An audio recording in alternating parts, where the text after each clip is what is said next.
Thanks for joining us, the Wealthy Retailer Podcast with your host, Dan Holman. Every episode, Dan dives into the retail headlines that matter to you, the independent retailer, covering topics ranging from retailer inventory, technology, marketing, retailers' questions, and more.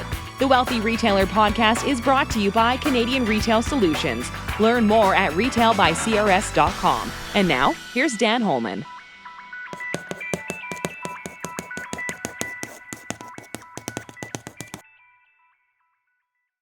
Why are we doing math today? Because you're smarter than most retailers. This is Dan Holman with The Wealthy Retailer, and today we're going to talk about your business being smart. Smart, specific, measurable, actionable, relevant, and time-bound. So what should we measure in retail? There are really three categories that we want to go after. We want to be able to measure your inventory, we want to be able to measure your customers and your staff, and we want to be able to measure your expenses. So let's talk about inventory first. Inventory really is your greatest asset and your greatest risk. You see, I'm rolling my sleeves up because we're going to work here. Inventory 101. Let's talk about the power of markup, or IMU. The formula is pretty simple. We just take our original retail minus our cost divided by the original retail. But more importantly than what is IMU is why we measure IMU. IMU is defined as what I believe my products will sell for. One of the mistakes that retailers often make is they mark up from cost rather than value.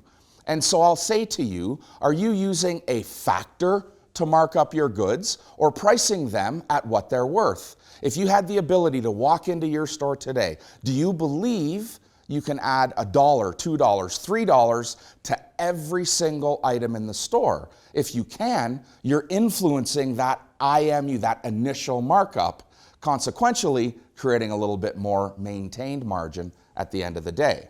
And so markdowns. What are markdowns? Markdowns are really defined as the bribery.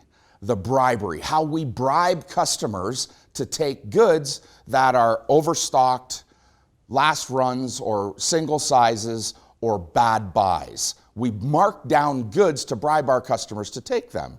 Now, the math for the markdown is simple. We take our markdown percentage, we say markdown dollars, divided by net sales. If I have a $100 item and I take 20% off, that's a $20 markdown. My markdown is 20 divided by my net sale 80 equals a 25% markdown. Net sales is what you put in the register or in the bank after you've taken your markdown. Never include sales tax when we talk about markdowns. Maintained markup. Clearly, maintained markup is just simple math. Initial markup minus my markdown equals my maintained. Maintained markup is what you put in the bank. To get that math, we do original retail minus the markdown dollars minus the cost of goods. Another way of saying gross profit on merchandise sold is our maintained markup. Maintained markup is the net revenue after cost of sale and discount, or markdown, that we put in the bank. All right, let's talk about stock to sales. What do I mean when I say stock to sales? I say the amount of inventory required to achieve sales. The math, inventory value divided by sales. Do you know what your ideal stock to sales ratio is? If I want to generate $1,000 in revenue, how much inventory at retail is required? 3,000, 4,000, 5,000? Another great cash driver in retail is inventory turn. The faster we turn through inventory, the more cash we generate. Be careful not to turn too quickly or too slowly. If we turn too fast, we're probably not holding on to enough inventory. If we turn too slow, we're probably sitting on a bunch of old inventory or old goods, stale merchandise. Turnover is calculated by taking your annual sales at retail and dividing by your average monthly inventory at retail. How often does your stock by class, by vendor, by SKU, by size replace itself in the course of a year is inventory turn. Sell-through is determined by taking your revenue divided by your receiving and your on-hand goods. We can measure sell-through either by units or by dollars. If your sell-through today is greater than 75 or 80%, be careful, you may be missing sales. If it's less than that, be careful, you've probably got old goods on the floor. And so what does your sell-through tell you? It's the first indication of how well customers are receiving your buy or your pick. There are two really key performance indicators. I call them my KPIs of gross margin return on investment and cash margin return on investment. Now, gross margin return on investment is really the measure of gross margin dollars returned or generated against my average inventory. So the math really simple. Take your gross margin dollars in the last 12 months and divide it by your average inventory at cost. Now, let's think about what gross margin return on investment actually does for us. Retail Council of Canada will tell you that for every dollar generated in gross margin return on investment, you're actually paying in this order. The first dollar all the way through from $0 up to $1 pays for your operating expenses. Through the second dollar, all the way from $1.01 up to $1.99, pays for the inventory. And only once you break into that third dollar do you start generating profit. And so, let's talk about CMROI, cash margin return on investment. Cash margin, the dollars generated beyond my purchases. Cash margin, net sales minus my cost of purchase, not cost of goods sold, cost of purchase equals my margin dollars.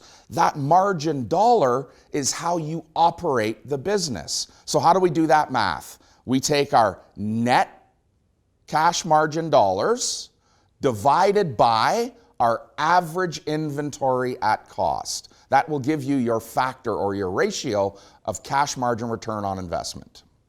Lastly, in inventory, I want to talk about your freshness factor. I recognize that we are not banana stores, but I want you to think about freshness like this. Freshness is the measure of inventory landed in your store over a specific period of time. Let's call it 90 days. How much inventory have I landed in the last 90 days divided by my total inventory at retail? Why is freshness important? Let's go back to that banana. If a yellow, ripe banana is worth $1, how much is a brown banana worth? Is your inventory yellow, fresh and ripe, or brown?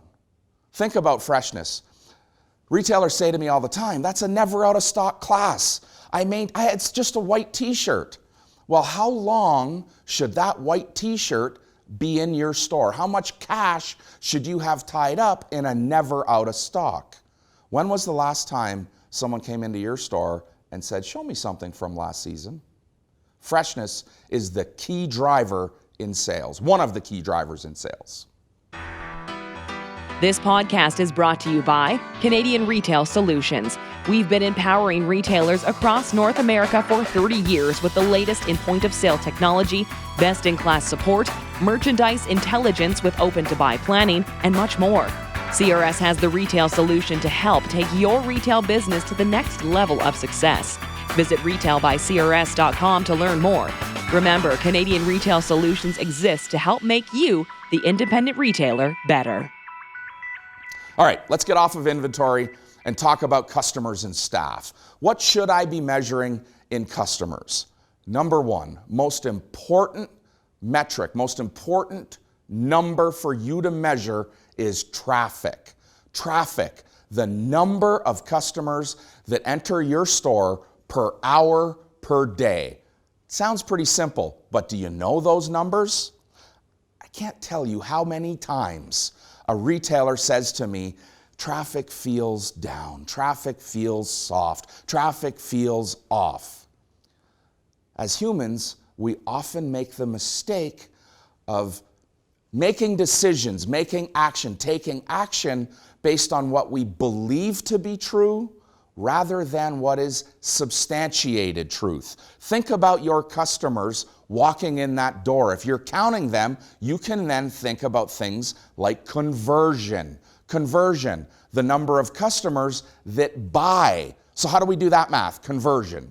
It is traffic, counted traffic, divided by the number of sales in the exact same period.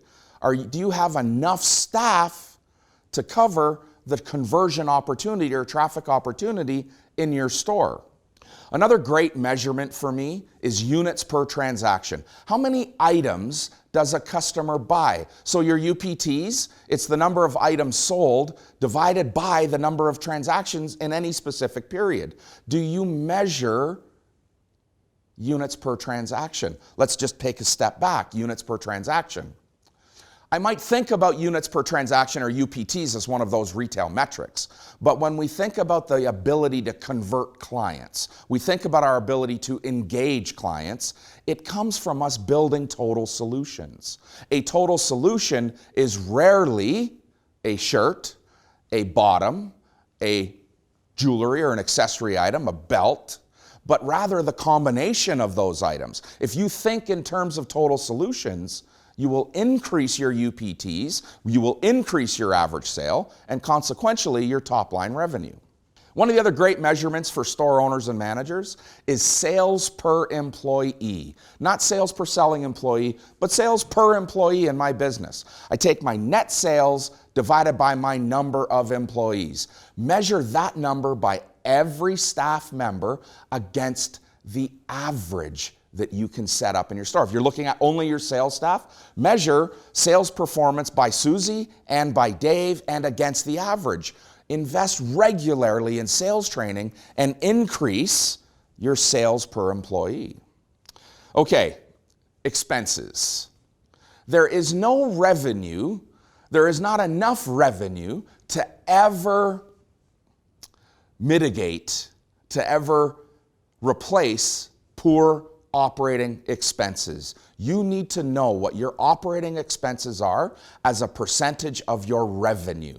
Take your total fixed and variable expenses, fixed, rent, insurance, variable, merchant fees, commissions, add them together, add all of your expenses together and divide it by your total sales revenue. If your percentage of expenses is greater than 45, we have a challenge. You know, when we back into inventory to determine the difference between maintain, markup, and expense, we want to know, are we really making money? If my maintain margin is 48 and my expenses are 48, how much profit is left over? You know, where am I hitting my break even? Break even. That point in the month, the week, the year, the day, where we're not making money or losing money. So how do I calculate my break even? Break even is the combination of fixed and variable expenses, along with variable expenses, including cost of goods sold. My break even is that point where I've now paid all of my fixed and I'm only carrying my variable expenses. What I really mean to say is, what's my contribution margin? How much money from every single dollar contributes to fixed expense and profitability? Remember that variable expenses never, ever, ever go away. Those variable expenses are the costs that are associated directly to selling inventory. This is a key number to understand, as it represents the amount of percentage you have left to pay expenses, and whatever's left is profit. Think about this. Think about getting in a car and going for a drive. Variable expenses is the driver and fixed expenses is the passenger. As we drive, the minute I have fully covered my fixed expenses, I kick him out of the car and I invite profit in.